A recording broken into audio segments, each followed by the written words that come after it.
I understand you don't pass by a shop that sells hats without going in, and you even know the best place in America to buy hats in Chicago.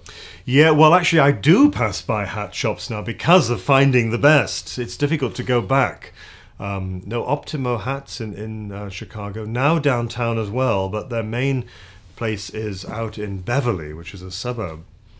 Made the old-fashioned way by a young enthusiast, everything made by hand and stitched by hand. It's a pleasure. It's very difficult when you've had the best, isn't it? The best coffee, the best whatever, to go back to the instant Nescafe.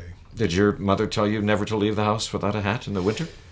Well, no, this is something that came about more later in a way. I had to wear a cap when I was at school because it was part of the school uniform.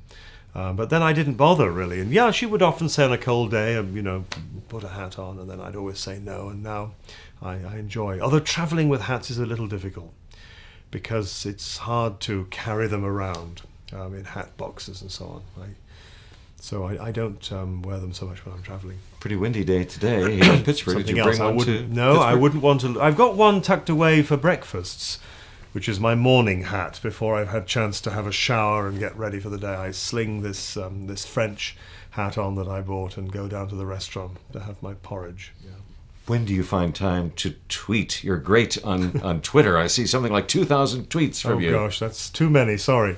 Well, that's the perfect thing, of course, to do, waiting for the subway or waiting at a restaurant. Things just crop into my mind, and I used to jot them down on bits of paper, and now I put them on Twitter, and people who want to follow can be, you know, have those things falling into their inbox the whole time. I'm not sure. I mean, I think Twitter's a very interesting idea. I try not to talk to people on it so that there are one-ended conversations coming from my feed, sort of see you later or yes, I thought so too, that kind of thing. So each tweet I try to have as a self-contained, in a sense, something poetic about it. I quite like the idea of Twitter as poetry. In fact, when I started, I thought maybe I would only tweet poems, but I had more to say, and it seemed a little bit precious, perhaps.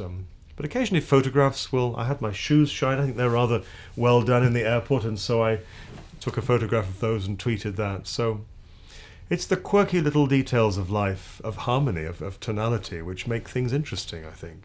So you like the Kindle, and you use it when you're alone in a restaurant.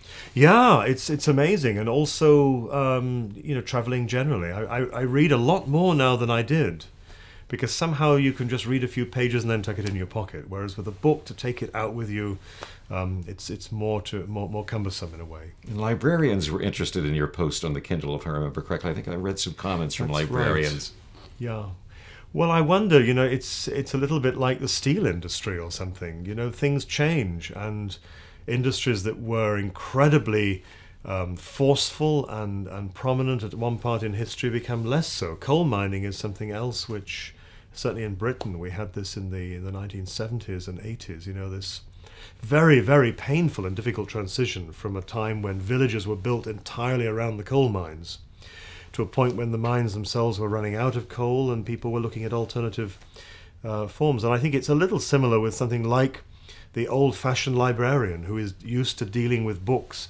Probably now it's more important to have a knowledge of computers than it is of databases, of searches, than it is of the old-fashioned way of binding books. But I don't think books are going anywhere. I'm sure they will stay with us, but they'll just be on a slightly different, they won't be quite as present as they were probably.